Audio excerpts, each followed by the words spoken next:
gentlemen, let's get ready to rumble!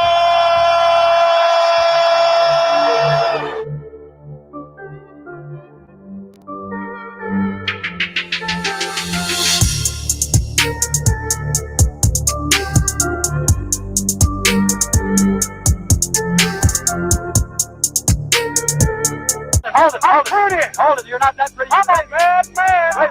I shook up the wall. I shook up the wall.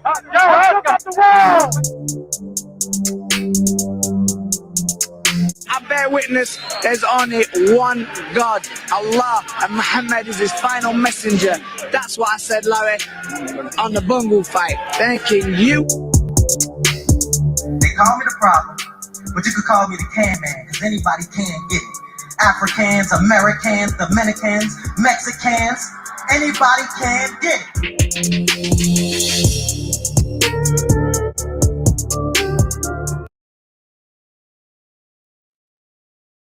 How y'all doing, ladies and gentlemen?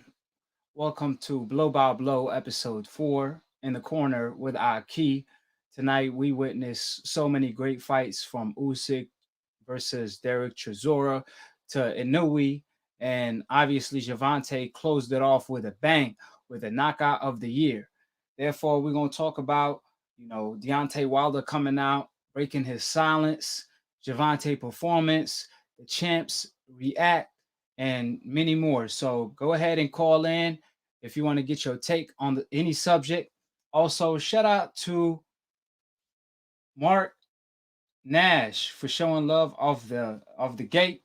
Appreciate the love and support. Shout out to Terry. Shout out to Terrence. Shout out to Trap.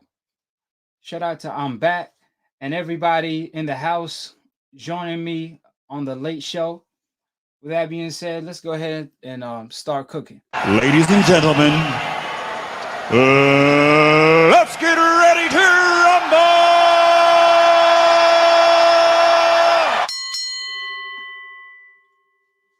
So obviously, Chisora, he fought Usyk tonight in the UK.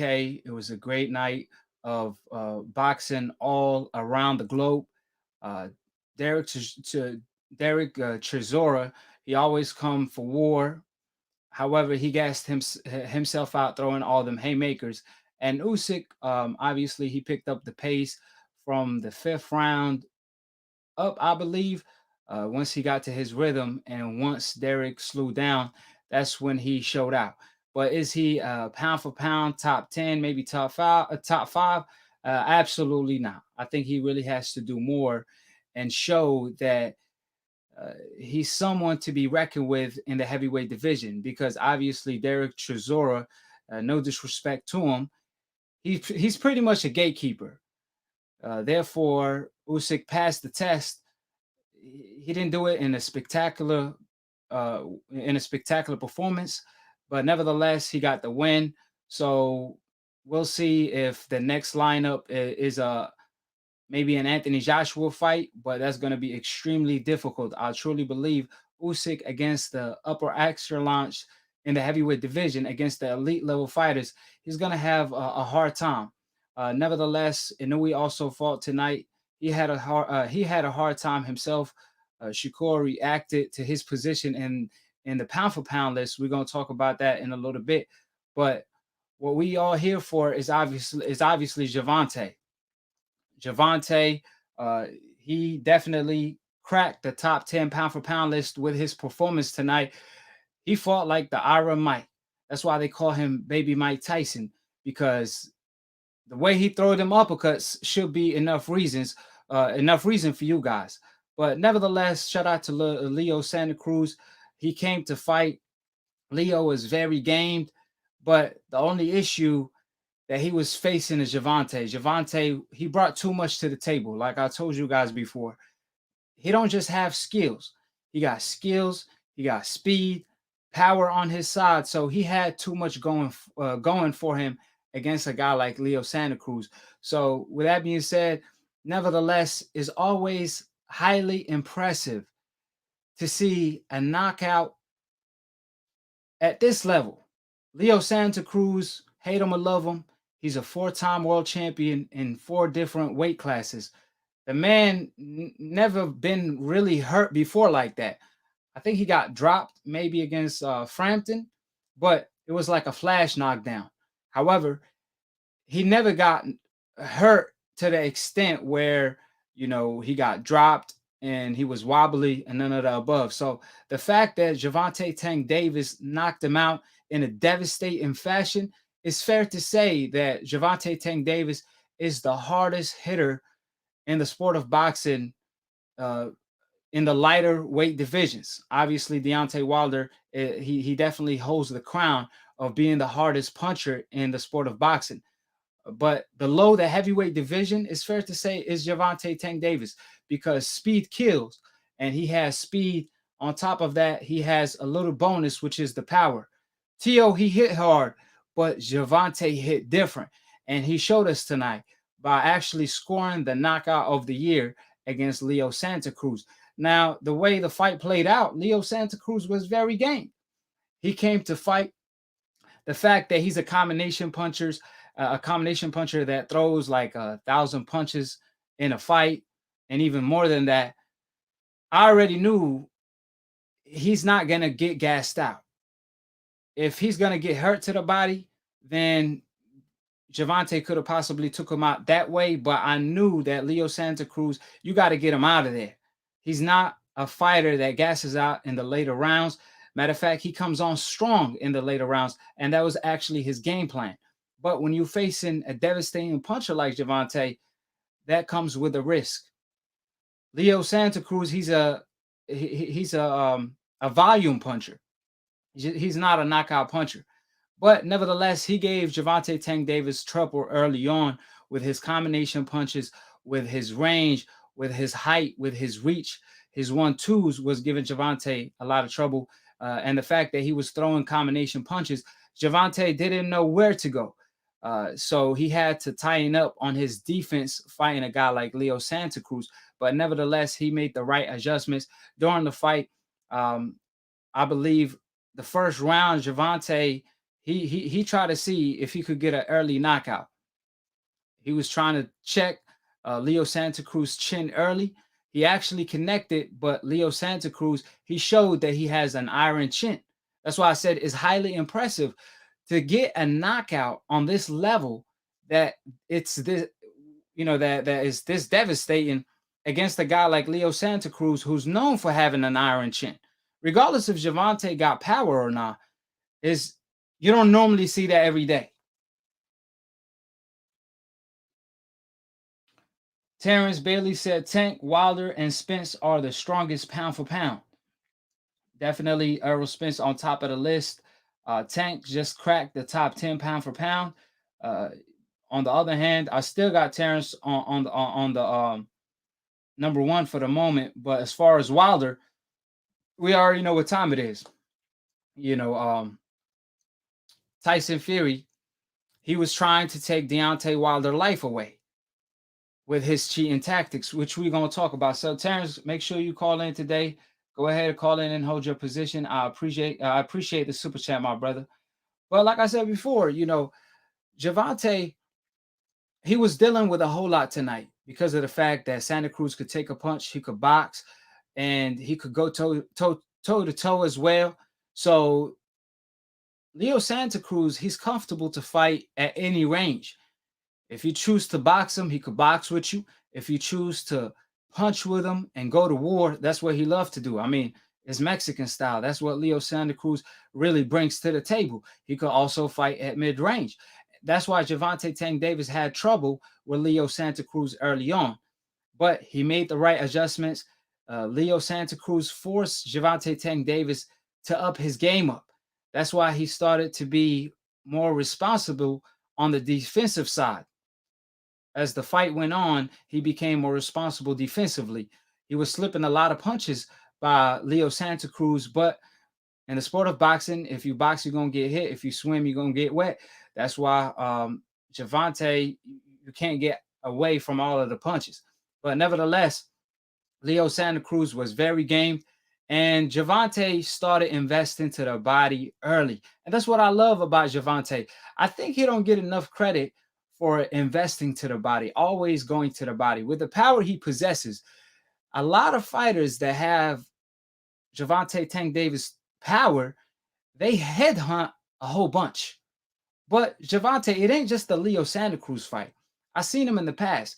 Gervonta Tank Davis, he always invests to the body. Matter of fact, he actually scored knockouts to the body. He's a devastating puncher to the body. I think the best body puncher in the game has to be Errol Spence. But the second best body puncher in the game has to be Gervonta Tank Davis, because of the fact that he always goes to the body, even though he possesses so much power. And I always give Charlo credit for having the best uppercut in the game. But I don't know, man. The way Gervonta Tank Davis put out Leo Santa Cruz with the uppercut and many more other fighters, you have to put him on that round of having the best uppercut in the game as well. It's between him and Charlo. But the fact that he went to the body, he was investing to the body early, it set up the knockout later on. That's why body work is very important, especially when you're facing a guy like Leo Santa Cruz. Leo Santa Cruz, he could throw 1,000 punches a fight. So you have to slow a guy like that down if you end up in the later rounds with him. The best way to slow a guy like Leo Santa Cruz is to go to his body, because he's not going to gas out. You know, you have to gas him out. That being said, that's exactly what Gervonta started doing. Man, he was smashing Leo Santa Cruz to the body. And Leo, he has that Mexican heart. He was fighting with his heart. But I truly believe Gervonta hurt him on more than one occasion to the body. But Leo Santa Cruz have that poker face where he don't show you, he don't show his opponent anything. But I think Gervonta, he smelled blood in the 5th round. He noticed that he hurt Leo Santa Cruz to the body, or maybe to the head, one of the two. That's why he started pressuring Leo Santa Cruz even more so than he was doing previously. But nevertheless, in the 6th round, that's when he digged to the body. He was digging to the body. And if you guys pay attention, when Leo Santa Cruz was trying to get Gervonta Tank Davis off of him, the moment he was applying a lot of pressure, he was actually having tremendous success. But you could see the pressure was getting to him. However, like I said before, he had that Mexican heart where he always going to fight back. But he left himself open for a knockout blow. Gervonta Tank Davis placed and found home for a punch that pretty much put Leo Santa Cruz lights out. But the way he was able to set up that punch was actually with body shots. If you peep Leo Santa Cruz, he was trying to block an uppercut to the body. He placed his hand in order to block a body shot. However, Gervonta Tank Davis surprised them with an uppercut upstairs. Like I said before, Gervonta was investing to the body, and he hurt Leo Santa Cruz to the body, in which that set up the uppercut, the knockout blow later on. I actually predicted Gervonta Tank Davis winning by knockout in the 8th round. I was a little off because obviously Gervonta got the job done in the 6th round, but I also I stated that Gervonta was going to hurt Leo Santa Cruz to the body. That's how he was going to take him out, which was similar to what took place. Like I said, his trainer was telling Gervonta, quit pulling back. That's how he's catching you with combinations while you're leaning back. Quit doing that. Just have your high guard. Walk up to him, sit in the pocket. You the power puncher. Place a nice shot here and there, and you possibly could take him out. He even told them to look for that uppercut. And that's exactly what Gervonta Tank Davis did. He executed exactly what his trainer was telling him to do. And in the 6th round, he found a home for the uppercut, and he pretty much put Leo Santa Cruz lights out. That was definitely a great performance by Gervonta Tank Davis, and he put himself in the map. That was that's the best way to make a statement on a pay-per-view level. The Charlos did it on their pay-per-view, and now Gervonta Tank Davis, obviously, he's keeping the steam rolling right now. We have Devin Haney next week, and I'm telling you guys, this new era of boxing is pretty much the new golden era.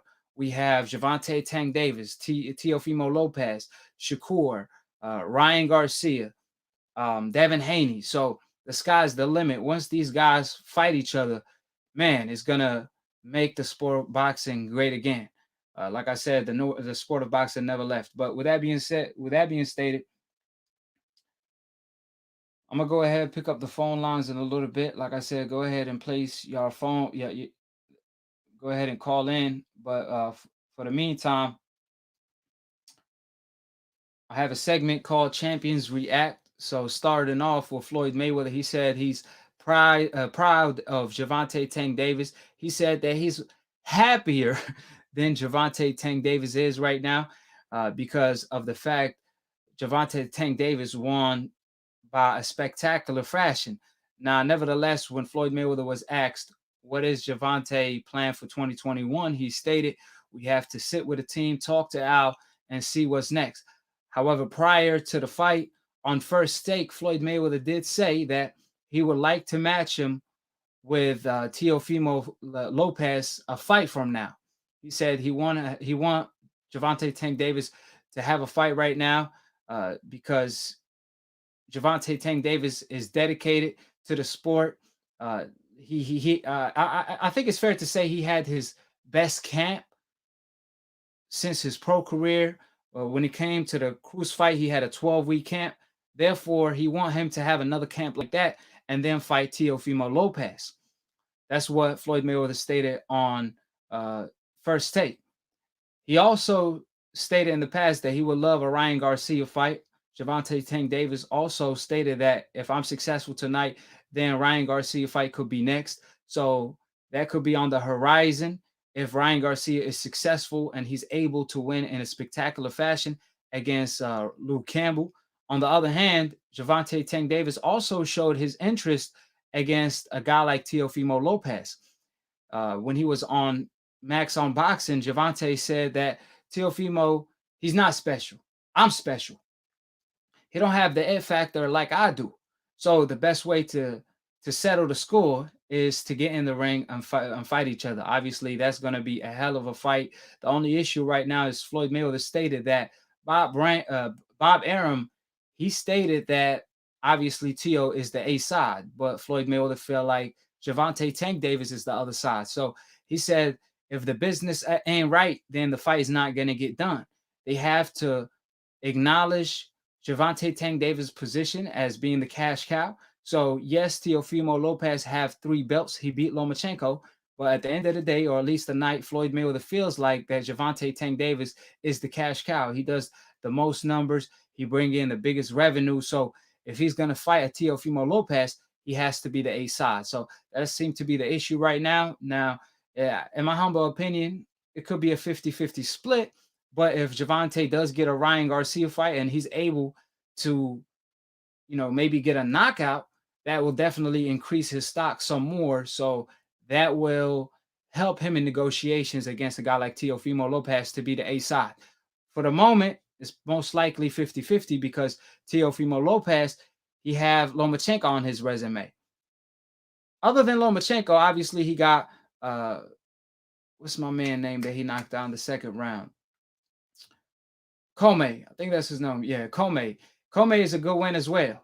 But Gervonta Tank Davis, on the other hand, he got Leo Santa Cruz and, some better names at this point. But obviously, Teo got him beat with the Lomachenko win. So far, resume-wise, Teo got Gervonta Tank Davis beat. Number-wise, money-wise, Gervonta Tank Davis is the A side when it comes to that. But like I said before, it's a 50-50 fight at the moment. However, if Gervonta could land a Ryan Garcia fight, that will definitely make him the A side for sure in the negotiations with Teofimo Lopez. So, like I said, call in and we could talk about it.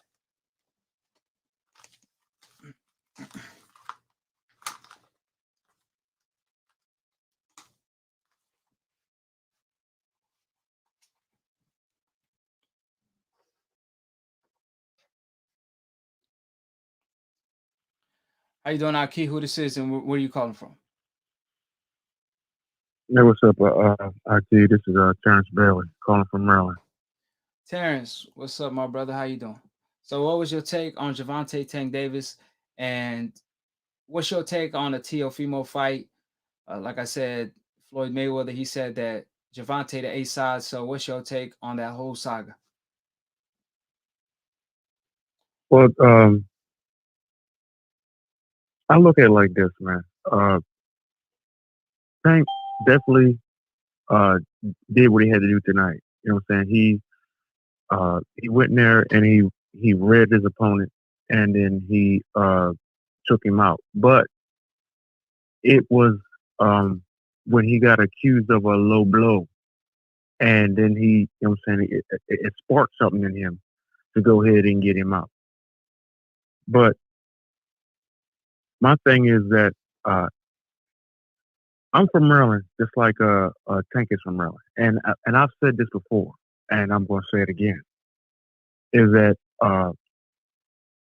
Tank has in my opinion, a Mike Tyson type of mentality. And when I say Mike Tyson type of mentality, what I mean is that if somebody stands up to him, that he may fold. And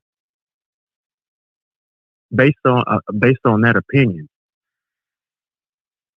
if he didn't have the people he had in his corner to push him forward when Leo was letting go with his hands or whatever, it seemed to me like, you know what I'm saying, like, you know, he may have folded if he didn't have the people behind him that he had behind him.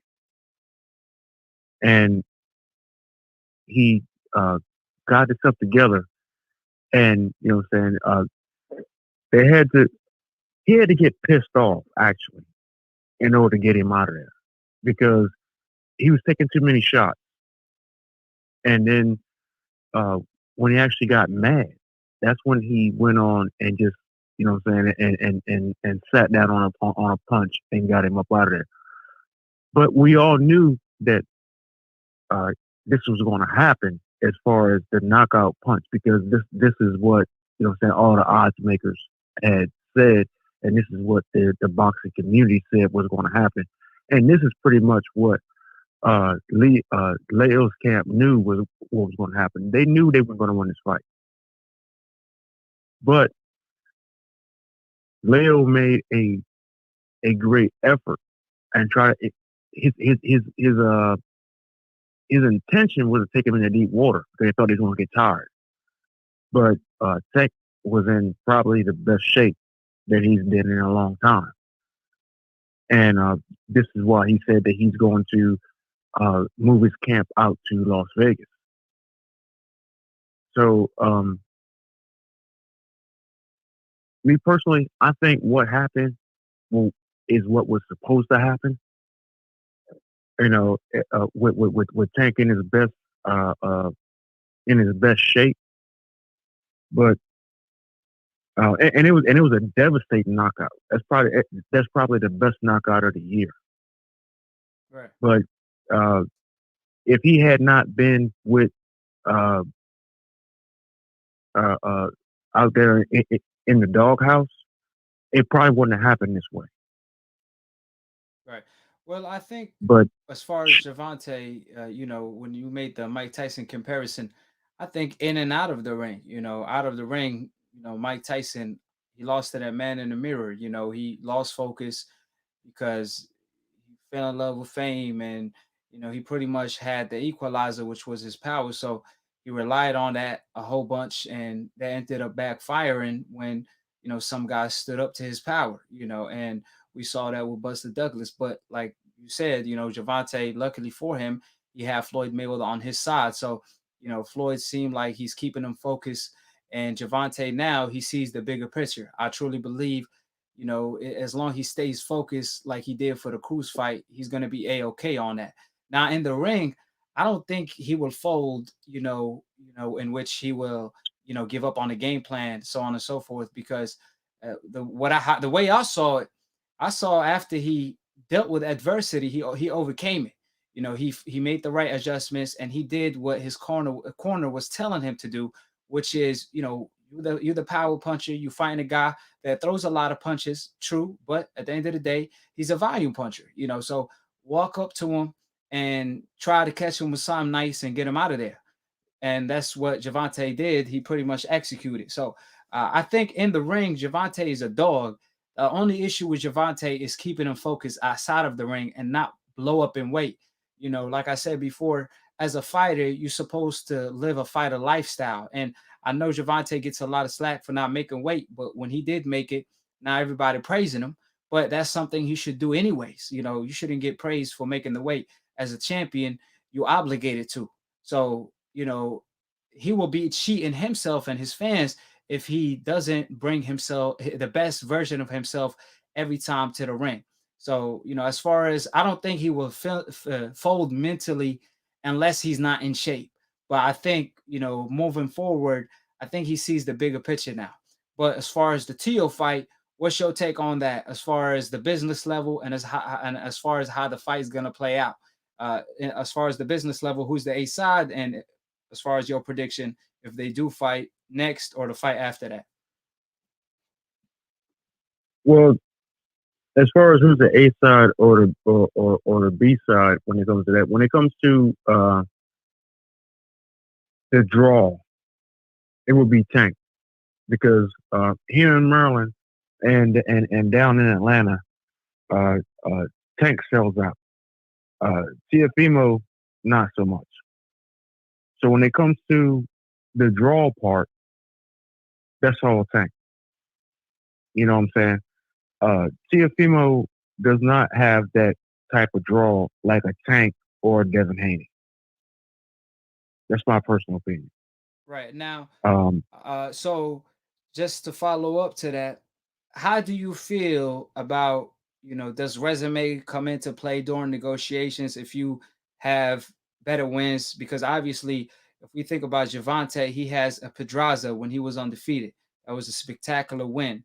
He won in spectacular fashion. Also, he has Leo Santa Cruz now. So that's the best two names on his resume. Now, if we compare that to Teofimo Lopez, he got Colme and also Lomachenko. So Tio got him beat slightly because of that Lomachenko win. So does resume come into play during negotiations because Tio is the man right now because he supposedly beat the man Lomachenko? Or is Gervonta such an A side in your opinion that he brings so much money to the table that he should be the A side either way? I still think Tank brings the and this is my personal opinion. I know people in the chat may disagree, but this is my personal opinion. I believe that still Tank brings it's still the A side because because the simple fact that a lot of hardcore boxers already a lot of hardcore boxing fans already knew that Lomo was a hype job. You know what I'm saying? If you are a hardcore, you already knew that Loma was a hype job, and you was all and you just waiting for him to get in a ring with the right person to go ahead and expose him. Teofimo did that. So with Teofimo's win and getting, you know what I'm saying, the unified championship, not the undisputed. He's not undisputed. Right. But he got the unified championship. That was just us sitting back waiting for that to happen because we knew that this dude was a Max Kellerman hype job. So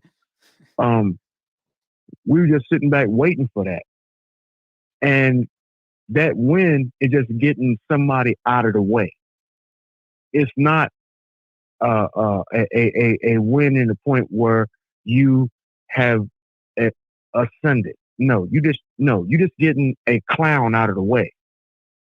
So in this situation, it's still when it comes to those two, it's still Gervonta Tank Davis.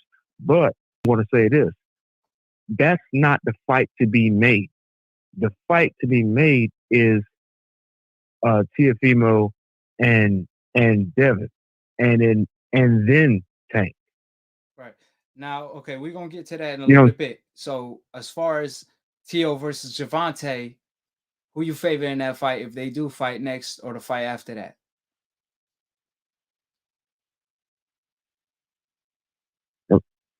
say again. I said we're gonna get to the Devin Haney fight in a few, but as far as Tio versus Gervonta, who would you favor in that fight if they do fight next or the fight after that? Well, in that fight, I favor Tank.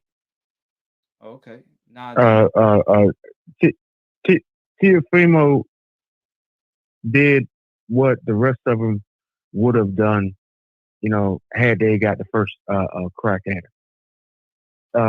When it comes to that inner circle of Teofimo, Tank, Devin, or Shakur, all of them would have beat Lomo. right. Now I agree with that. Now, All of them would have beat him. yes, sir. Now I agree with you as far as that's not the fight to be made next.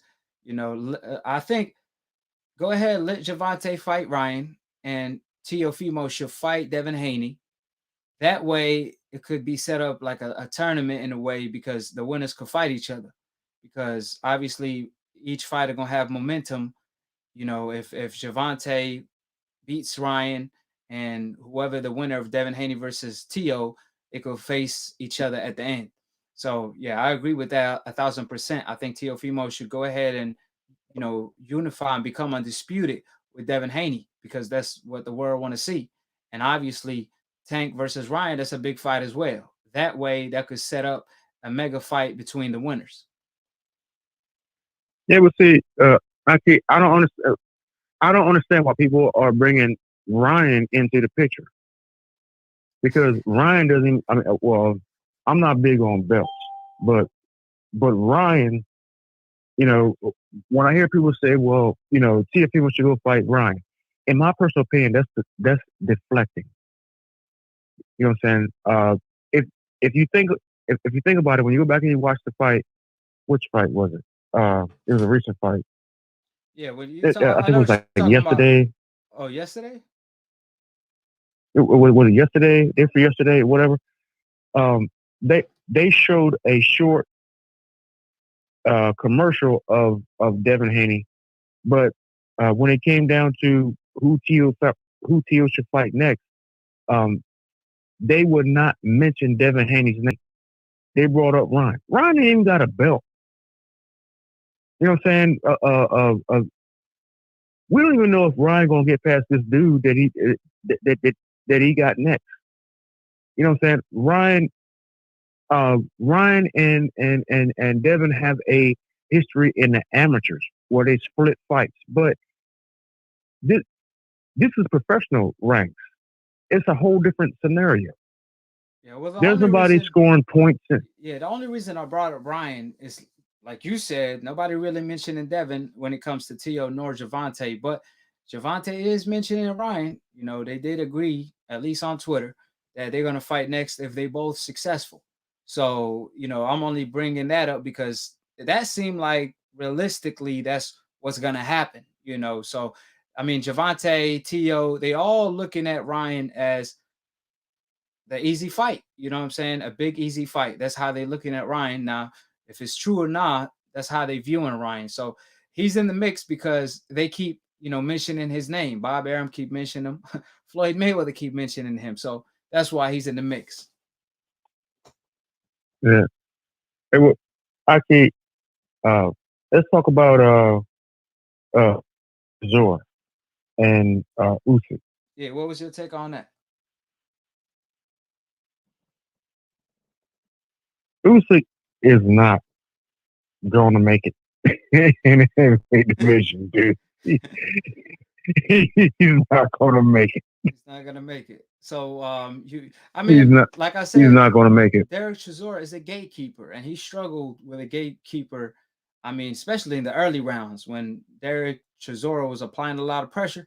Man, it looked bad for Usyk for a second, but it seemed like Derek Chisora gassed himself out, throwing all them haymakers, and once he did that, that's when Usyk was able to capitalize once he got Derek Chisora timing down.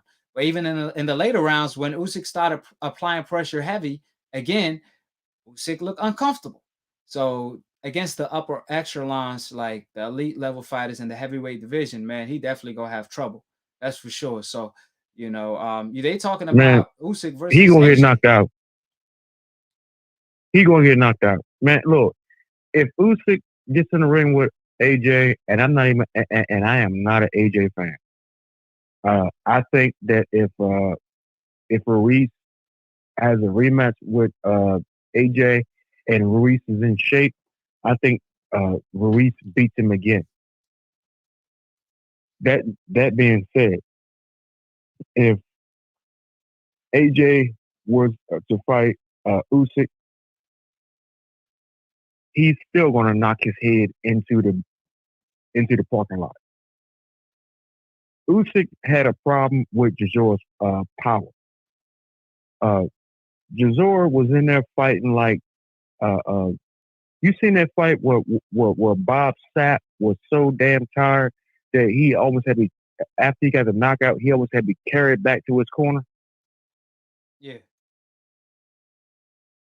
That's what Chisora looked like. And Usyk still couldn't get him out of there. You know what I'm saying? This is supposed to be Usyk's coming out party. He was supposed to go in there and look spectacular. He was supposed to go in there and win a spectacular fashion. But what happened was he was getting hurt to the body. He was having problems dealing with Chisora's power. Even though Chisora was throwing wild, unconventional, crazy ass punches, pardon my French, crazy behind punches and all that stuff, and Chisora could not capitalize on none of it and get him out of there. If you are supposed to be an elite fighter coming up from the cruiserweight division as undisputed, you're supposed to be able to deal with a fighter like Chisora. He could not deal with him. He had to run the whole night and shoot from the perimeter the whole night. And I've heard people comparing him to Evander Holyfield. I'm like, dude, what are you smoking? Give me some of that, because I want to feel as high and as dumb as you do right now. Yeah, he definitely ain't no Holyfield, man. Like I said, they got him too high on the pound for pound list. I don't even think he belonged on the pound for pound list because the cruiserweight division was weak. I mean, talk about a weak division, so we really don't know how good he is. And now we see him against a gatekeeper and he had a lot of trouble. So, till he get a defining win, I can't even, put him nowhere near the top 10 pound for pound. And he definitely ain't a Holyfield, that's for sure. But I think once he fight, a guy like Ortiz will sleep him. I think a guy like Ortiz with his skill level in the heavyweight division, man, it'd be over. I will put him up against Dominic Brazil right now. I will put him up against Dominic Brazil. I think Dominic Brazil would smoke it. And we can go ahead and get rid of him right now. That'd be a good fight, but they won't make that happen. Obviously, they're going to be very selective with Usyk until he lands, a big fight with maybe an Anthony Joshua or somebody on that level. They want him versus Fury, him versus Anthony Joshua. That's the fight they're looking for. So, we'll see. But any last comments? I got a lot of people on the phone. So, any last thing you want to say? Yeah, well, I want to hear your comments on Wilder coming out today, man. Because when I heard him come out, man, I had to go in the closet and get my doggone till this day sweatshirt, man. I had to put it on. To this Hey, we've been waiting on it. To this day. I mean, at the end of the day, like I told you guys before, I told everybody that would listen that Deontay Wilder has a big announcement to make. And once he dropped that bomb squad on the mic, old media gonna be shook. These decafs, they have nowhere to hide right now. See, when I drop my video, like I said before, the truth don't even have to find the decafs. The decafs come to find the truth. That's why they always come to my channel, because they obviously they could lie to themselves, but at the end of the day, they want to hear the truth. So with that being said, obviously Deontay Wilder broke his silence on the matter. I'm telling you this right now: if Tyson Fury ever have anything smart to say Deontay Wilder will expose him further.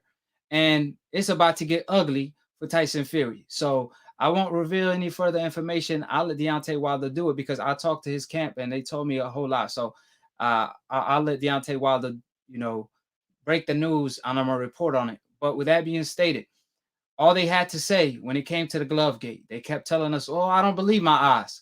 I rather believe a liar that lied on more than one occasion, like the WBC president, who pretty much said Margarito is innocent when he cheated Cotto. He defended Margarito.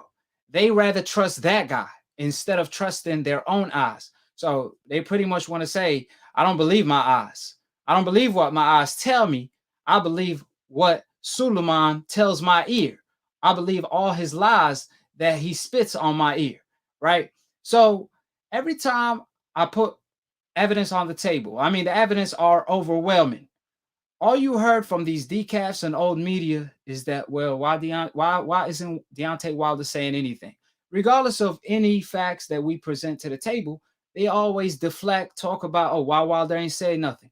Why Wilder this? Why Wilder ain't do this? Why he ain't do that? You got to keep in mind, Wilder still want to get his revenge. So he was trying to get things secure. He was trying to get the business done before he exposed Tyson Fury. But Tyson Fury is trying to escape for good reasons because he can't cheat this time around. So Wilder had no choice but to expose Tyson Fury. Nevertheless, the rematch clause still active because for the people in the sport of boxing, how the business goes, the rematch clause lasts for a whole year. Who does a rematch clause for 7 months? That don't make no sense. Why would you do it for 7 months? The rematch clause That's the same thing I said. Yeah, that's the same thing I said. You could talk to any lawyer. They will tell you the rematch clause always lasts for a whole year. And that's what they agreed on. And I actually got confirmation from that from Wilder team, right? Nevertheless, like I said, regardless of the evidence I put on the table, they want to say, oh, well, they always want to deflect back to Wilder. I got a witness on the show, a victim. Tyson Fury own sparring partner, Nicholas Asbury. He exposed Tyson Fury for cheating even in sparring because he practiced in sparring and executes fight night. That's what Tyson Fury does, right? So I got him to expose Tyson Fury. That wasn't good enough. We have a coach that was there with Nicholas Asbury. Barry, he's a great coach, an MMA coach, a Muay Thai coach, one of the best coaches when it comes to Muay Thai. He witnessed the whole incident take place, and he co-signed everything Nicholas Asbury said. So we have a coach that's a witness and a sparring partner that's a witness and a victim. We also got doctors co-signing the allegations. They told Deontay Wilder, listen. And Klitschko. Deontay Wilder. And Klitschko exposed. And Klitschko exposed him today too for ducking rematches. Klitschko came out today too. Oh, we gotta follow up on that. But yeah, let me finish this real quick. But we got to talk about that in a few. But like I said, we got doctors also that co-signed the allegations. They told Deontay Wilder it's not physically possible for a 10-ounce heavyweight glove to dent a person's skull. It's just not physically possible. He had to have an object in the glove, such as an egg weight, or like I said before, he removed padding from the glove, and we could clearly see on the photos that's 100% organic that Jean took, a photographer that took photos for Floyd Mayweather, Manny Pacquiao, and all the stars in the sport of boxing.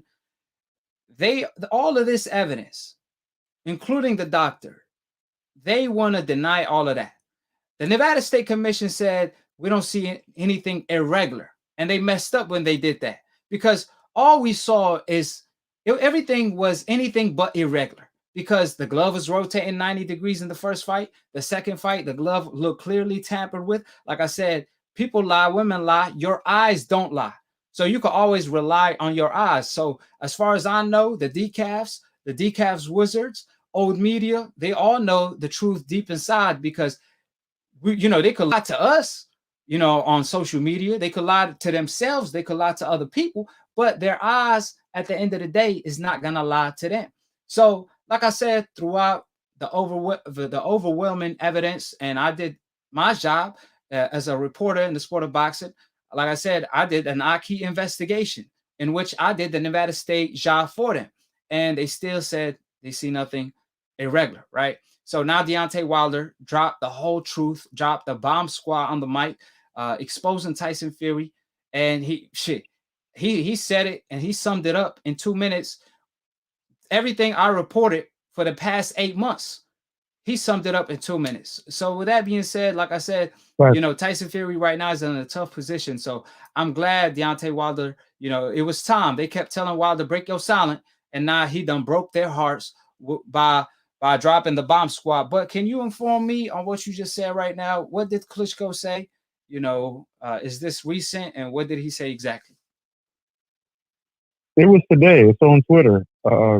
Klitschko said that Fury ducked his rematch. You know what I'm saying? It's on what's it? ES News. I can't think of that guy's name. Where's the name? Yeah, did he say did he say anything about Tyson Fury gloves when it came to the Wilder fight? No, he didn't mention the gloves. Right. He talked about how Tyson Fury is notorious.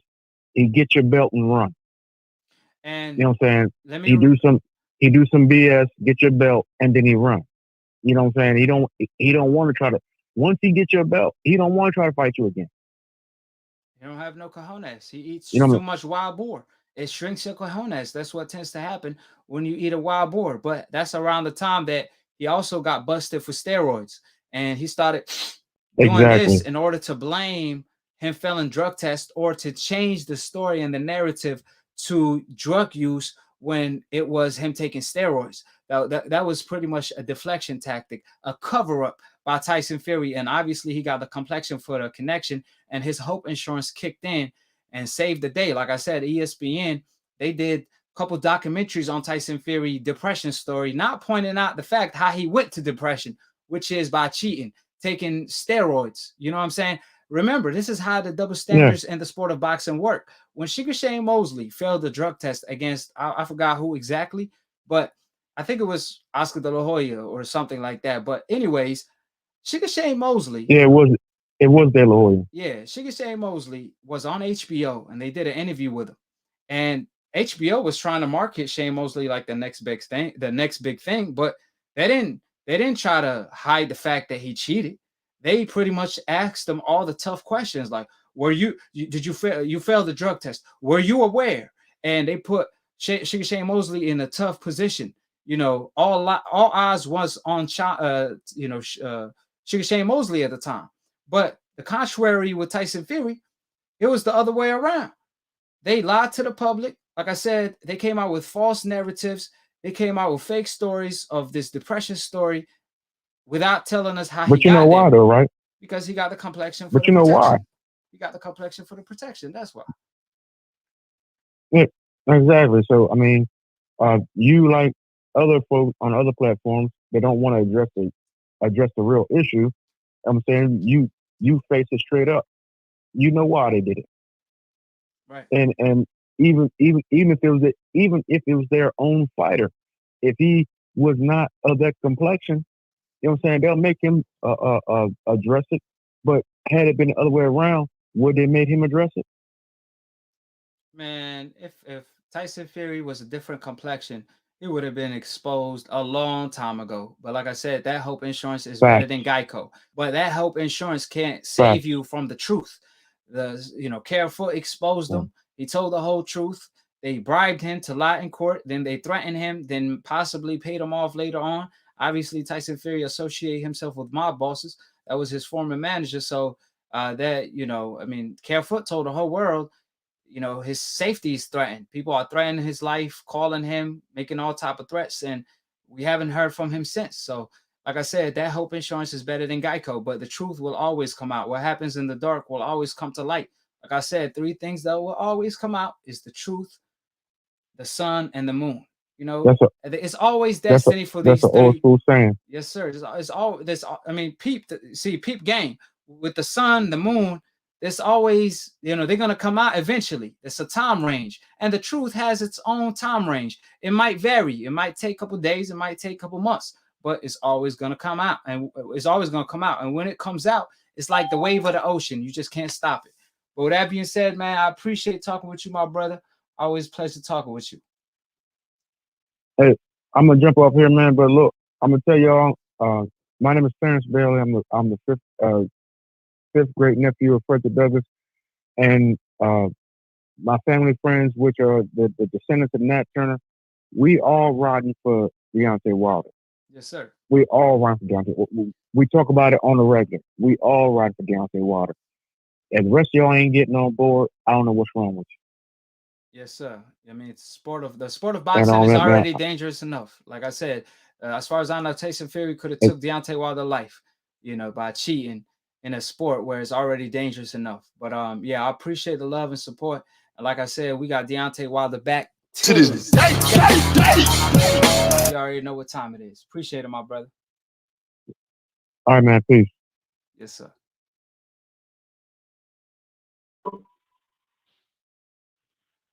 How you doing, AKHi? Who this is and where you calling from?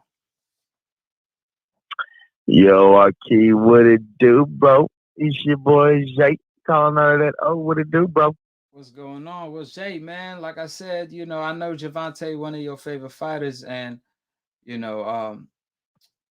Terrence Crawford, he obviously pound for pound #1. He came out and stated on Twitter, he always been critical of Gervonta, but he said, "Damn, I'm no hater." And he said, "I'm no hater. Fucking fight, Tank was sharp." So he was saying that was a good fight, and Tank was extremely sharp. I mean, obviously, regardless of what was your take on the fight, I mean, the end was just devastating. Like the way Gervonta put Leo Santa Cruz out.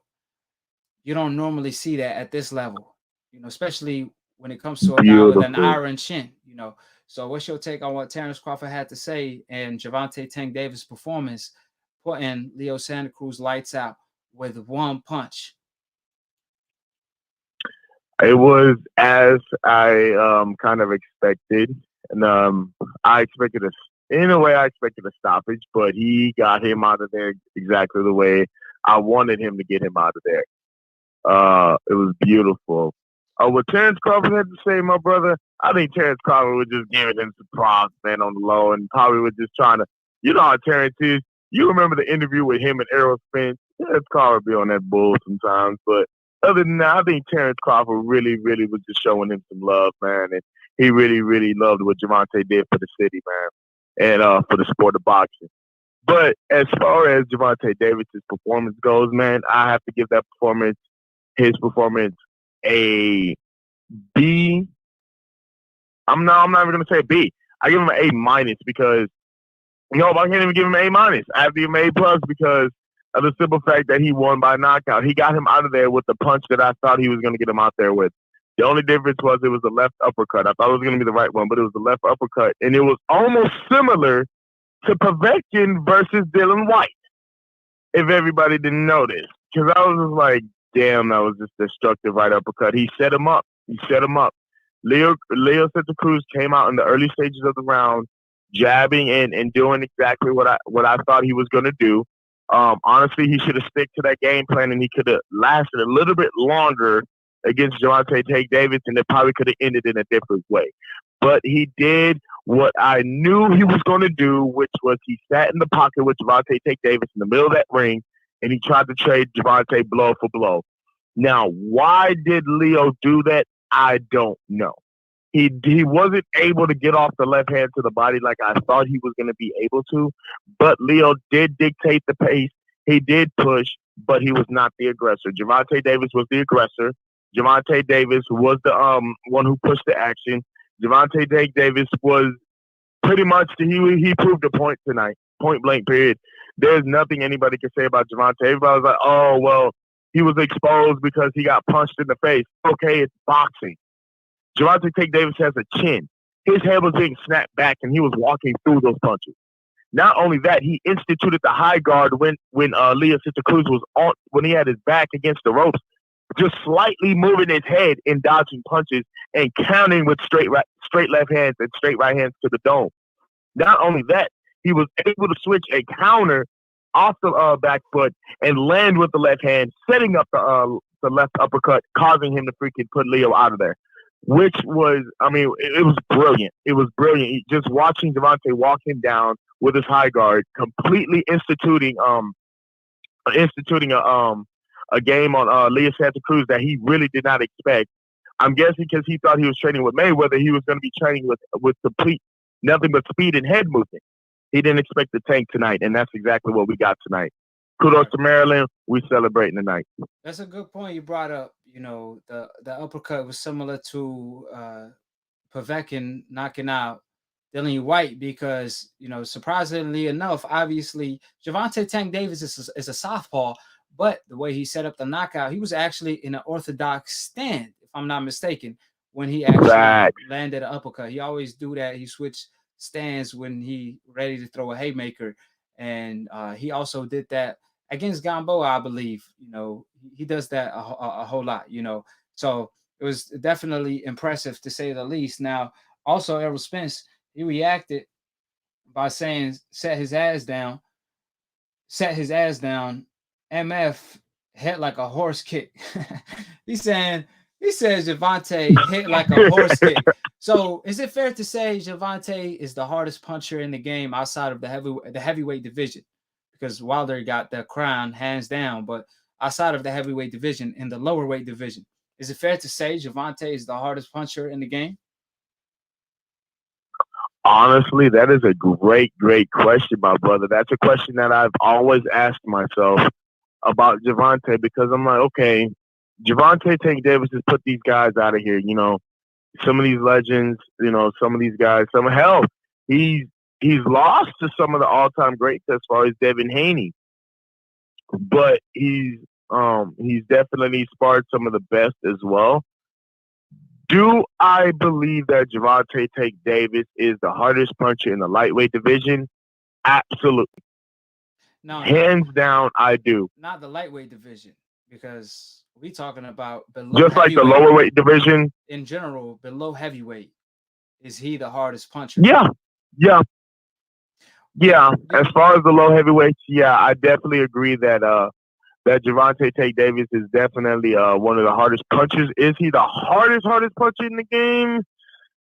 You have Beterbiev. He's a very hard.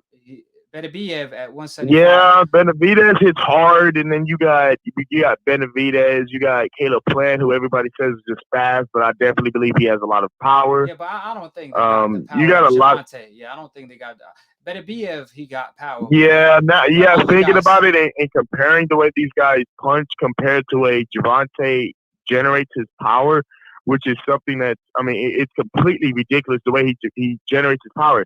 Did you see the speed, the accuracy, the precision, the way he was able to set up that left counter uppercut with the high guard walking forward? I mean, that's only something Mayweather can do with that kind of speed, man. I mean, we saw Tank tonight. Tank, he definitely came out to prove a point tonight. I don't think anybody's going to be able to do what Tank is bring to the future of boxing, man. Especially with the fact that he's just now unlocking all of his potential. Not even all of his potential. He's still getting stronger. Well, so, I mean, the best is yet to come from Tank. Right. Now, as far as, like I said, when it comes to Gervonta, he does have that special combination of skill, speed, and power. Speed kills, but he also got tremendous power. That's why I think it's fair to say in the lower weight divisions, he's the most powerful when it comes to his punch. I mean, obviously, Beterbiev is a hard puncher, but he don't have, good speed. He's not as fast as Gervonta, and speed translates to power. You still got to get the punch to the target. So I think Gervonta, he holds the crown, below the heavyweight division. But with that being said, let me see. Hold on. We also, hold on right here. We got, I want to get your take on this. Ryan Garcia, he came out and he pretty much reacted to, Inoue. Mike Cobbinger, he tweeted that Inoue should be pound for pound number 2. And Shakur responded over Canelo and Crawford, ? Obviously, he's going to have to be over one of those guys, or even Errol Spence. I mean, like I said, Inouye's a good fighter, but he was getting caught tonight. That wasn't his best performance. And even when he fought Donaire, a guy who was a shell of himself, obviously Donaire, let's not forget, he lost to Frampton and some other fighters even after the Walters KO at 126. So he's not the old Donaire, and he gave Inoue a good fight. So to put him pound for pound number 2 is premature, to say the least. He don't even belong on the top 5. If you're gonna put him on the top 10, put him in the last one on the top 10, because I like Inoue. I think he's one of my favorite fighters in the game right now. But we can't get ahead of ourselves. I mean, we got the Charlos, we got Errol Spence, we got Gervonta, and so many great fighters in the game, like Terrence Crawford. So to put a guy like Inoue ahead of all of these guys, it's like another situation of Roman Gonzalez. Roman Gonzalez was always a good fighter, but he was never pound for pound number 1. And HBO, once Floyd Mayweather retired, they wanted a fighter from the hopeless so bad to replace Floyd as pound for pound number 1 that they started saying Gennady Golovkin is pound for pound number 1. Kovalev was pound for pound number 2. They started saying Chocolito, Roman Gonzalez was also a contender for the pound for pound number 1 spot. And ironically enough, in a year or two, they all lost. So it just shows if they're going to put Inoue on that pedestal, he eventually going to step the competition up, and I don't want to say get exposed, but that's what happens when you overhype a good fighter to being a great fighter before he proves himself. I still would like to see Inoue versus Rigondeaux. At 118, Rigondeaux is a good fighter. So he's old, but he holds a title. So let's see how he deals with a guy like Rigondeaux who still have something left before you even put him in that pedestal. What's your take on that? That's beautiful, man. That is a beautiful, beautiful question. And, Archie, you brought up a great point, bringing that up, because for everybody to be sitting here talking about all these guys being pound for pound and Usyk and all these guys, why isn't anybody talking about the Charlos?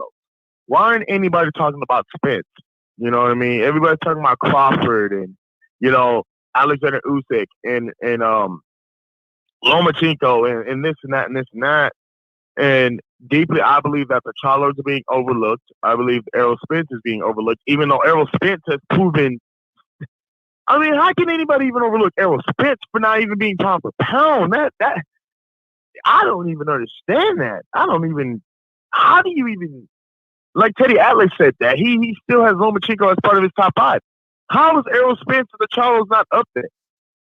Right. I mean, that is my question. Right. As far as Crawford, he definitely, he's up there for sure. When it comes to Terrence Crawford, yeah. But as far as Usyk, he definitely don't belong there. As far as Inoue, he obviously don't belong there. Usyk fought.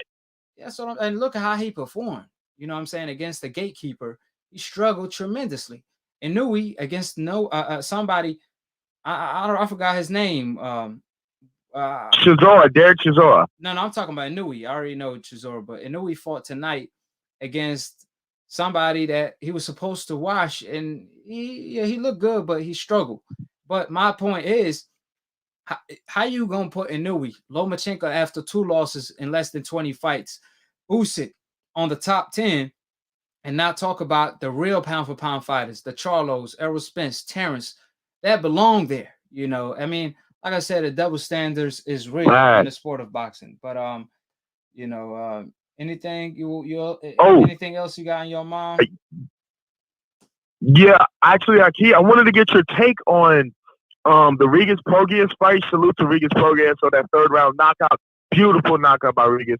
And the Margalian, I forgot how to say his name, Margaliani and versus Johnson. That was a dude, I haven't seen a cut that bad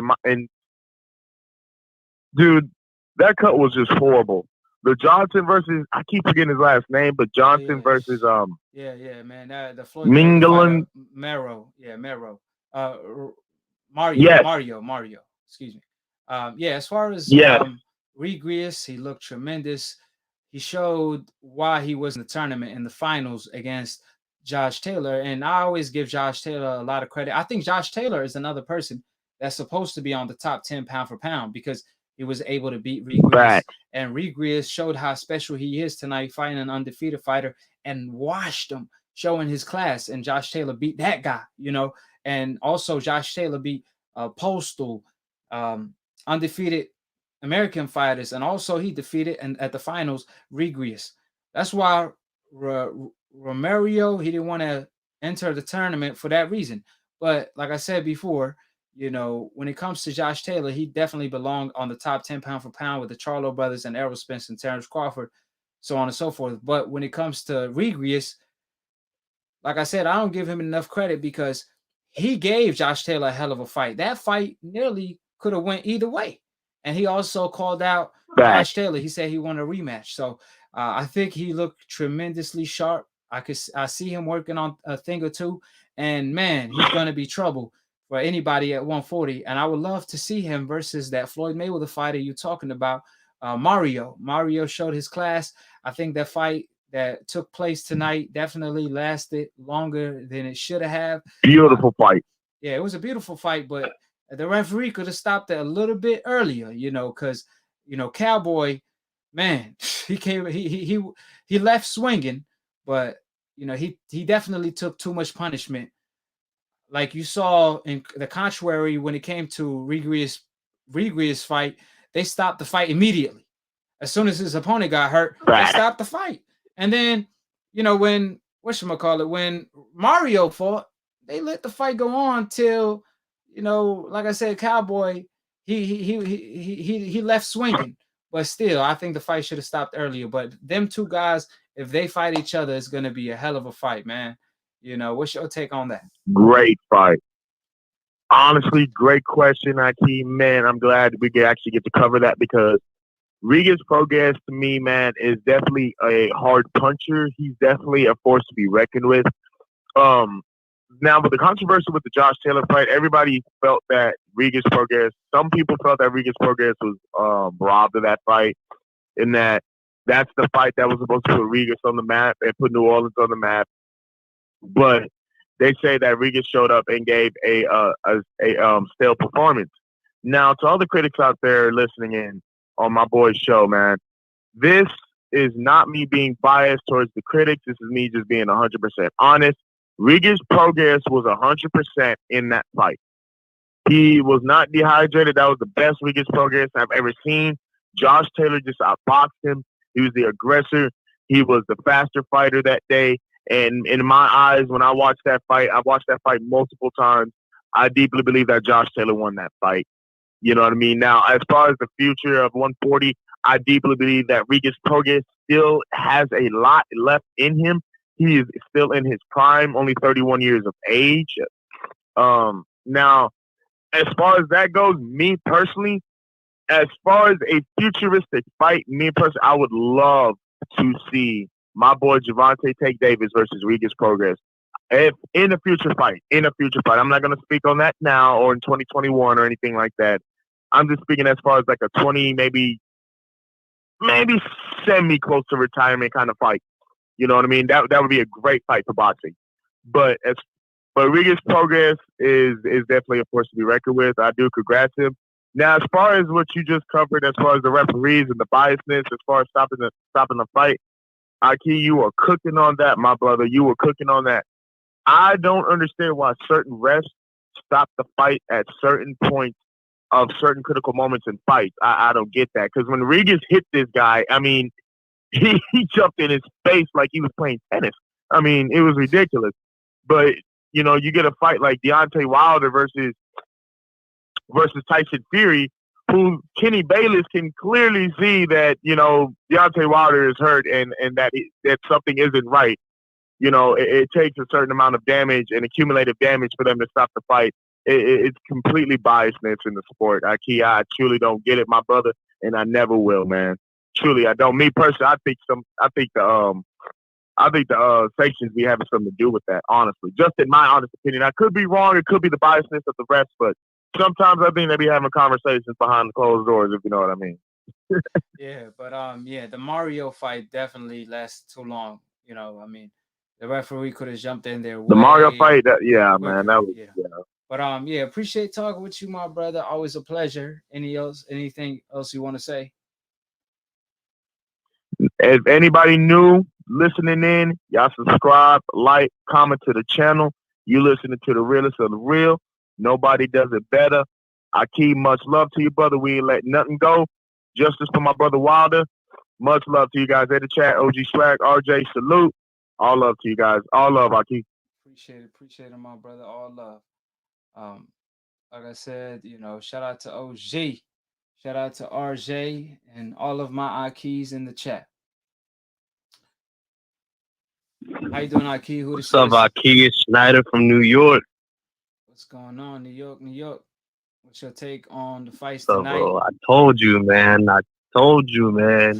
I mean, I thought he was going to take him out in the 9th round, but this guy, Gervonta, just... I mean, when I say he was on a whole different level, AKHi, man, this dude, he knocked Santa Cruz out so hard, it looked like he got knocked out of Super Saiyan state. Shit is crazy. Yeah, man. I was like, oh man, that was devastating, man. I mean, I think devastating. I think that's the knockout. He knocked him out like you knock out T-Tone. Man, where T-Tone been, man? He unconscious. I put him in a coma, man. That dude ain't been back since, man. But let me get your take on this, my brother. What's your take on, Ryan? Ryan obviously came out and he said, "You're out of your mind if you think that makes me waver.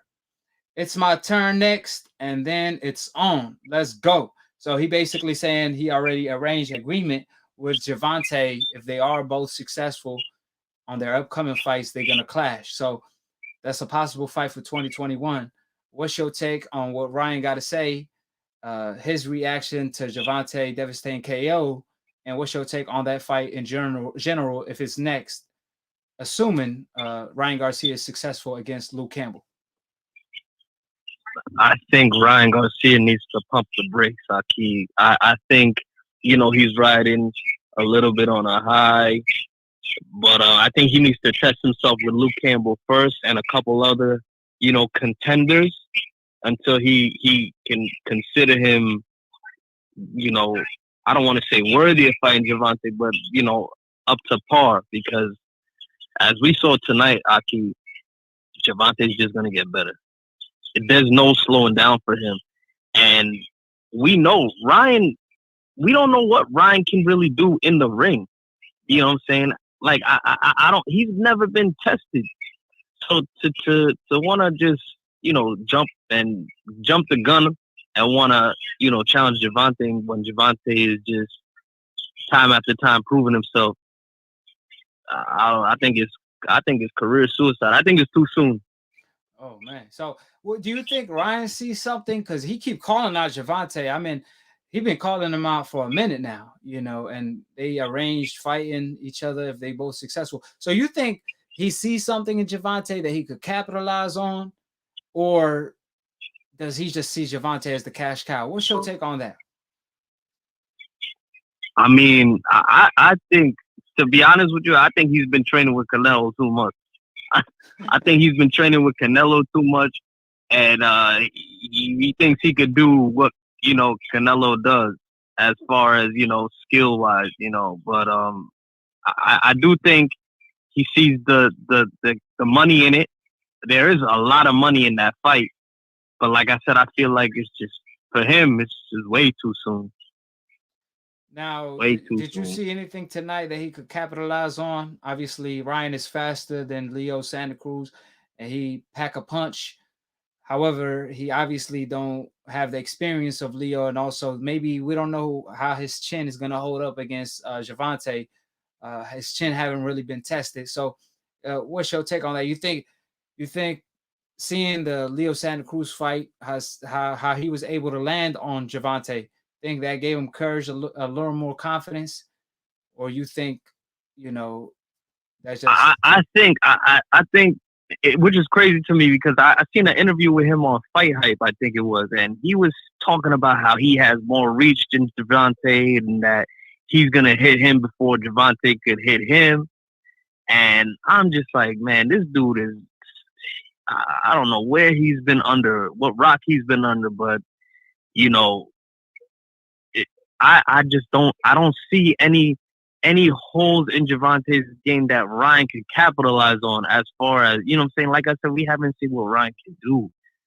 He's never even been in like, you know, deep water before, you know what I'm saying, to see how he can get out. So I don't know. I think if the fight were to happen, Gervonta would just beat him bad. I think Ryan needs to fight Rolly Romero before he even can consider a Gervonta Davis fight. Yeah, that'd be a good fight. Yeah, that'd be a good fight. So you pretty much got Gervonta knocking out Ryan if they do fight next. So assuming he's successful against Campbell. Like if he wins against Campbell with a knockout fashion and an impressive fashion, you still got Gervonta winning hands down? I'll tell you this.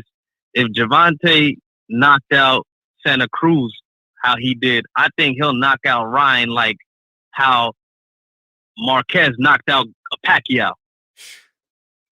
Man, that's a big statement. Yeah. I mean, like I said, I don't know what it is about Ryan. You know, he keep pushing for the Gervonta fight, but one thing, Ryan did improve ever since he moved, you know, training with Canelo trainer. You know, he definitely improved a whole bunch. But at the end of the day, he still leave his chin up in the air. And against a guy like Gervonta, who happened to be the hardest puncher in the lower weight divisions, I just think, like you said, that's a career suicide because, you know, if he kind of needs to capture a belt or two before a fight like that, because at the end of the day, it will hurt his image, you know, as a fighter on the come up that has all these fans. You got to remember, a lot of his fans are real casual fans. So they don't know any better when it comes to Gervonta. They thinking he's just another fighter. So if Gervonta knocks him out in a devastating fashion, you know, all his fans going to look at him as just they're going to view him as an Instagram star. That's going to hurt his image. And I think with I don't think Oscar De La Hoya is going to allow that to happen. But I mean, I'm not going to doubt the man, you know what I'm saying? Because he do want it. So if he won it and like, if he could prove me wrong, you know, I would love to see the fight. But like I said, I think it's just a huge gamble on his end because Gervonta is seasoned. And even his promoter, Oscar, said, you know, Gervonta is a beast. And he walked out, you know, when they asked him about the Ryan fight. So you could tell where their heads is at when it comes to Gervonta. That's what I'm saying. And, you know, I think as far as, you know, matchup wise, I think Ryan, you know, take it easy. Like, you know, you fighting Luke Campbell, you know, after Luke Campbell, fight like a guy like a caliber of a Richard Comey, and then see like, all right, see where you're at before you jump the gun and fight like Gervonta or even to be honest with you, I don't even think if Gervonta, I feel like he'll knock Ryan, but I feel like if he would fight like someone like Devin Haney, I feel like Devin Haney would just make Ryan quit. Like, I don't think he's like up there yet as far as the level that these guys are up there yet. I just feel like I feel you. You know, take his time. Yeah, he needs to definitely take his time. You know, we'll see. You know, hopefully Ryan could prove us wrong. But Devin Haney did react to Gervonta Tank Davis KO, in which he said, "Dang, Tank." He said, "Lightweight division, I'm the best in the world. I'm the best in." He said, "Lightweight division, the best division in boxing by 4." You know, he obviously. He wanted to fight Tank on more than one occasion. He called out Tank on my show. So what's your take on that fight? You know, how do you see that fight playing out? You know, Devin Haney versus Gervonta at lightweight, if that fight come to fruition. Obviously, Floyd Mayweather, when they brought up Devin Haney name in the press conference today, he pretty much said, you know, he like I said before, Floyd don't seem like he want that fight, and he keep pushing that fight off. Maybe he want it down the line, but Floyd don't want it at the moment for sure. You know, even Devin Haney said that. He said Floyd Mayweather's too smart to make the fight. But hypothetically, if they do fight, because the world want to see the fight. So what's your take on that? Devin Haney versus Gervonta. How you see it playing out? Well, it's kind of gonna be a little biased for me because I'm a big Devin Haney fan, man. I like the kid. I feel like the kid is the future of boxing. I feel like Devin Haney he's the man. He's got that potential to be the next big thing. But man, that's a 50-50 fight for me. You know, even though I love Devin, man, I think he has everything what it takes to be like a legend. You know, but it's hard. That's a hard. You know, I think if let's just picture this. I think if it would have went to like a split decision, if they were to ever fight, I think Devin Haney would probably get the majority of the decision, just with his fighting style. You know, right? Like I said, Tank could take hits. Tank, I mean, you know, this dude Tank was walking through Leo. He was walking him down, but I don't think he could do the same thing to Devin that he would do that he did to Leo. Yeah, well, Devin has more weapons on his arsenal. He could utilize, you know, his reach, height, and he's more mobile, so he could definitely keep Tank at bay. You know, so that fight, the world want to see the fight. So hopefully the fight does get made down the line somewhere. If it's not next, you know, I don't care about the business. Hopefully it gets made sometime soon. But with that being said, you know, it's obviously the golden era, and we can't leave Shakur out of the conversation. So Shakur is at 130. Gervonta just fought at 130, and Shakur said he does want the winner of that fight. So, you know, obviously Shakur, he's projected to be the next pound for pound. So what's your take on Shakur versus Gervonta? You know, they sparred in the past. When Shakur first came to the pros, he was helping Gervonta get ready for Pedraza. So how does that fight play out? Man, Aki, you throwing some heat at me, man. You throwing heat. Yes, sir. Yes, sir. Shakur, man, I like Shakur. I think Shakur definitely is up there with, you know, on the same level as Gervonta. And I think Shakur could beat Gervonta, to be honest. I think he got what it takes, you know. Yeah, well, Shakur, man, all around, he's an all around just fantastic boxer. Like, this dude, he knows what to pick his shots. He could walk someone down. Like, Shakur is just, he's that guy. Yeah. Well, you said Devin is gonna be a close fight. It's gonna be, you know, pretty much a draw. But with Shakur, you feel like he got it in the bag if he fights Gervonta? Yeah, I do. I think Shakur could pull it out. Yeah, and I mean, one thing about Shakur, you know, it's very impressive how calm he is in the ring, like his precision and how accurate he is, but also defensively, his stats is up there with Floyd at the age. You know, he gets hit 13%. Floyd gets hit 20%. At the age when Floyd was pretty boy, he was obviously more offensive minded, but still, for Shakur to have Floyd Mayweather defensive record beat at his age right now is highly impressive, because obviously, like I said before, you know, Shakur goes rounds without getting hit. And it's just like, you know, it's like he dodging bullets. If we really talking about the Matrix, I think Shakur is the one when it comes to the Matrix, you know, because he really so calm in there, you know, making his opponent miss by an inch, sit in the pocket. He could do whatever, you know. So he definitely have tremendous potential in the sport of boxing. And he's cool with Gervonta, just to point out. He actually said, you know, he was one round off when it came to his prediction, you know. He was picking Gervonta by KO, and he went to see Gervonta. So they cool, but they did agree that they're going to fight down the line somewhere. According to Shakur, he said that his rival, Shakur said that his rival is either Gervonta or Devin Haney. He said Gervonta is a fight that could happen sooner because they're obviously in the same division. But years from now, Devin Haney could be the one that will be his greatest rival. That's what Shakur said, you know. So them two fights are definitely Shakur legacy fights in the future. So, you know, man, I'm telling you, the golden era in the sport of boxing is back. You know, we have Gervonta, Shakur, Devin, Tio. Man, it's just the sky's the limits for the It's sport of crazy. boxing. It's But crazy. yeah, so anything else you want to say, my brother?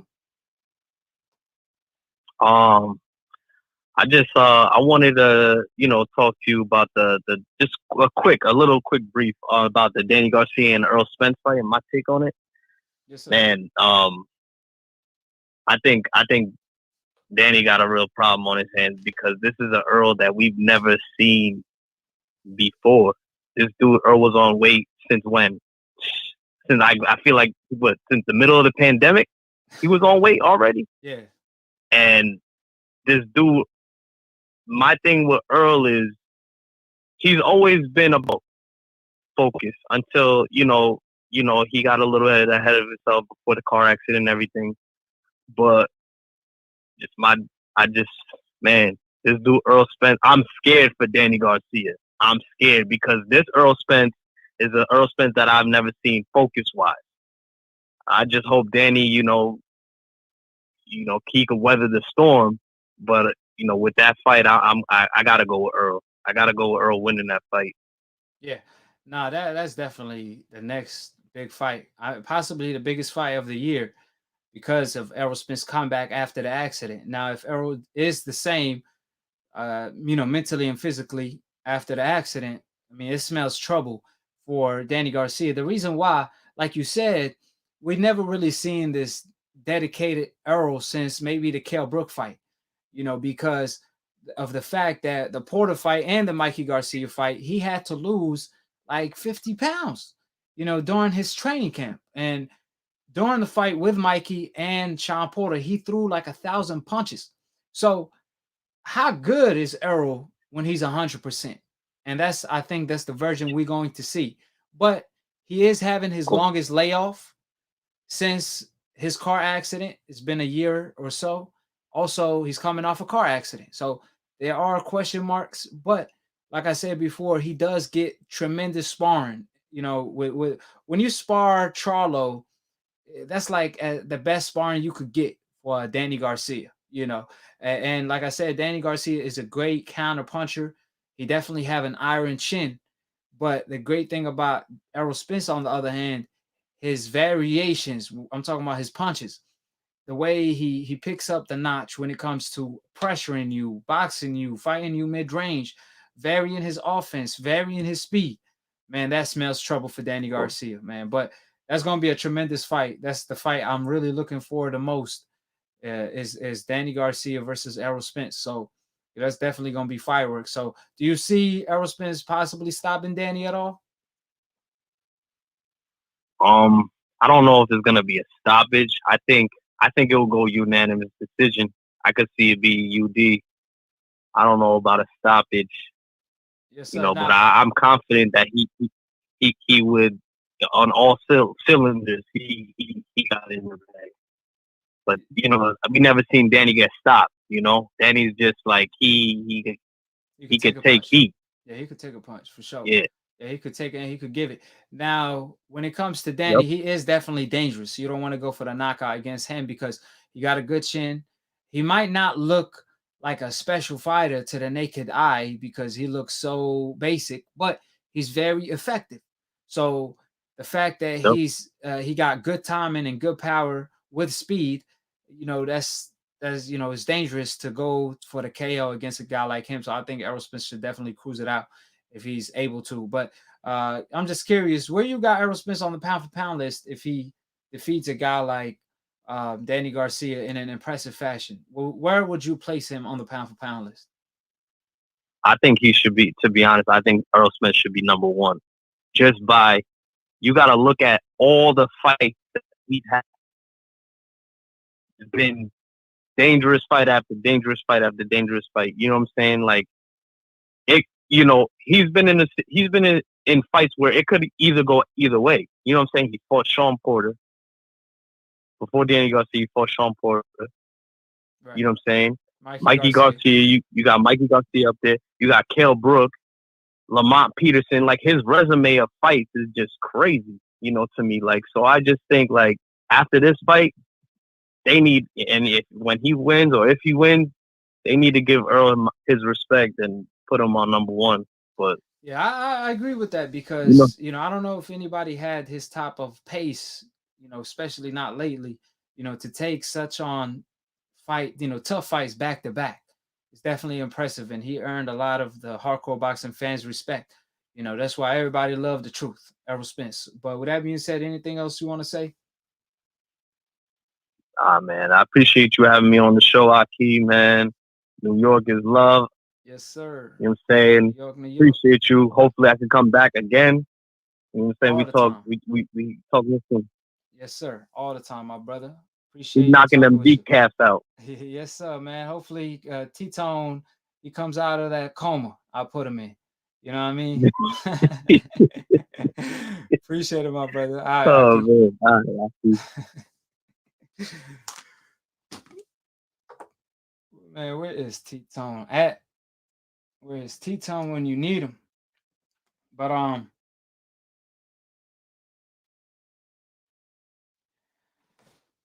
so last but not least, I just want to cover, Deontay Wilder. Like I said before, he came out, dropped a bomb squat on the mic, and he revealed information that I got so much backlash for when I reported it, which is Ricky Hatton helping Tyson Fury cheat. Obviously, Deontay Wilder called out Ricky Hatton for helping Tyson Fury to cheat by pulling his gloves in the first fight. Now, I showed the footage when, uh, you know, I actually reported on this 8 months ago, and I showed the footage of Ricky Hatton doing so. In return, I received so much backlash, but obviously hate amused me. Hate don't bother me, it amuses me. So it was just so ironic to me that people will deny what they see with their own eyes and rather talk nonsense instead of facing the truth. At the end of the day, the truth hurts.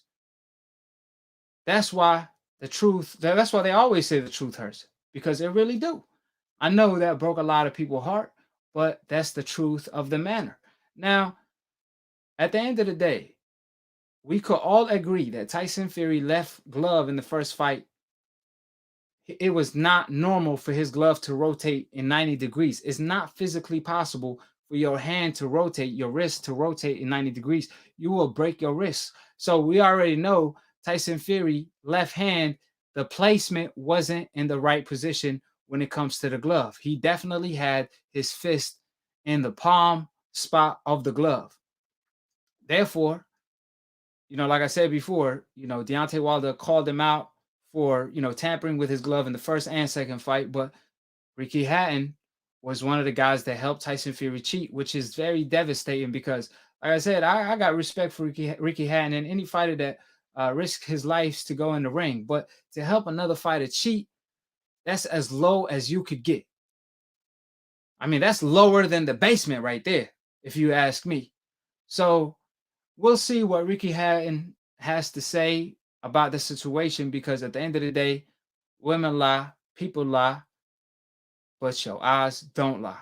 And we all witnessed the truth. We all witnessed Tyson Fury cheating and Ricky Hatton being in it as well. His former trainer, Ben, like I said, we got overwhelming evidence from coaches to fighters. The coach is Asbury. The fighter is Nicholas Asbury. We have doctors co-signing the allegations, and old media still trying to accuse us of blowing smoke. Where is smoke, there's always fire. You best believe that. And it's not just smoke. There's a fire in the jungle that old media tried to ignore from the jump. But now they have no choice but to report on it. So like I said before, all of these decafs, the decaf wizards, old media, they all had smart things to say. Wilder, if it's true, why Wilder don't say anything? Now Wilder broke his silence on the matter. So what do you guys have to say now? Because new media, you guys need to start calling us the Santa Claus of media, because we make y'all wishes come true. Whatever y'all wish, we bring it to existence. And that's why all the decafs, the truth don't have to find them. They come to find the truth from new media. That's why they all here. So with that being stated, because at the end of the day, you see all these decafs in the comment section trolling, but they never face the truth. They never respond to the allegations. So if you disagree with something, you should logically explain why do you disagree. So if you want to say, okay, well, Tyson Fury didn't cheat, all right, cool. Explain how the glove is rotating in 90 degrees, not throwing a jab, not flicking your jab, throwing a hook, and the glove is rotating 90 degrees. Is not physically possible. How you explain Deontay Wilder receiving a dent on his skull? It's not physically possible for a 10-ounce heavyweight glove to cause that type of damage. You either have to have an object in the glove, an egg weight in the glove, or remove padding in which a fighter is punching with his knuckles. I think Tyson Fury assumed this was bare knuckle fighting. This is boxing at the end of the day. It's not bare knuckle fighting. So, like I said before, if Deontay Wilder did that, he could have taken Tyson Fury life once he landed a punch as hard as he hit. But like I said before, boxing is already dangerous enough, and Tyson Fury is not this innocent man that the media trying to paint the narrative for. He cheated in the past, took steroids in the past, bribed a man to lie in court. He bribed a man to lie in court in the past, threatened Martin Carefoot, in which Martin Carefoot admitted that his safety was threatened. People was calling him, threatening him, knocking on his door, sending him threats. Then he disappeared. Maybe they bribed him again, maybe not. But one thing for sure, he told the commission, the UKADA, that he stated that I'm no longer going to cooperate because I got nothing but trouble from the beginning of this. And at the end of the day, or at least the night, I already told you guys the truth. So the truth is already out there. So like I said before, Tyson Fury Hope Insurance won't be able to save him this time around. So I appreciate everybody for tuning in. We're definitely going to talk about this in the future. Maybe tomorrow, if I have time, I'm going to go live. If it's not tomorrow, I'm definitely going live Monday. So we're going to talk about Deontay Wilder's situation, so on and so forth. So with that being said, I'm going to try my best to get Deontay Wilder on the show when the time is right. That being said, shout out to Tay Jones, shout out to Team Wilder and Wilder himself. And like I said before, the truth will always come out.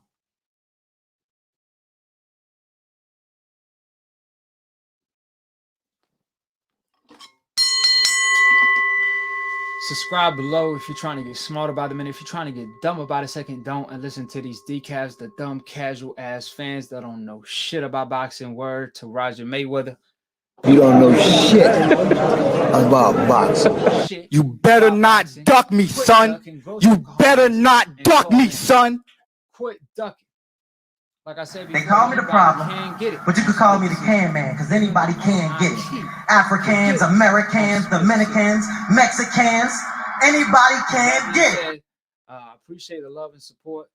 Subscribe, click on the notification bell to get notified every time I post or go live on Split Decision. It's a boxing debate / talk show, mixed master engineer, produced by yours truly, AKHi.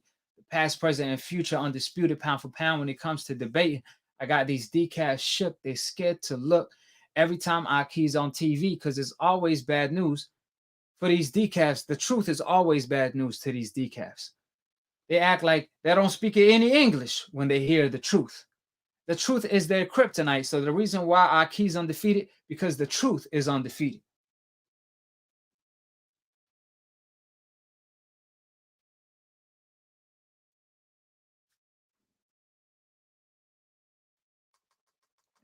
Corey Lee Boxing. I appreciate the love and support, my brother. He says, salute, fam. I respect the work. It's Corey Lee Boxing. Shout out to Corey Lee Boxing. Show him love as well. Subscribe to his channel. Like I said before, I appreciate all of my AKHis in the comment section. And to be continued on the next episode of AKHi TV. Peace, and we out here.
gentlemen, let's get ready to rumble!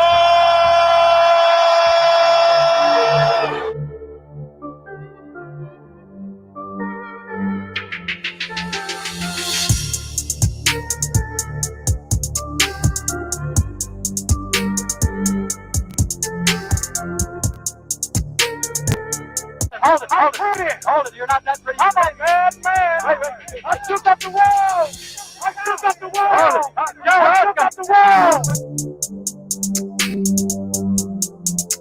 I bear witness, there's only one God, Allah, and Muhammad is his final messenger. That's what I said, Larry, on the bungle fight. Thanking you. They call me the problem, but you could call me the can man, because anybody can get it. Africans, Americans, Dominicans, Mexicans, anybody can get it.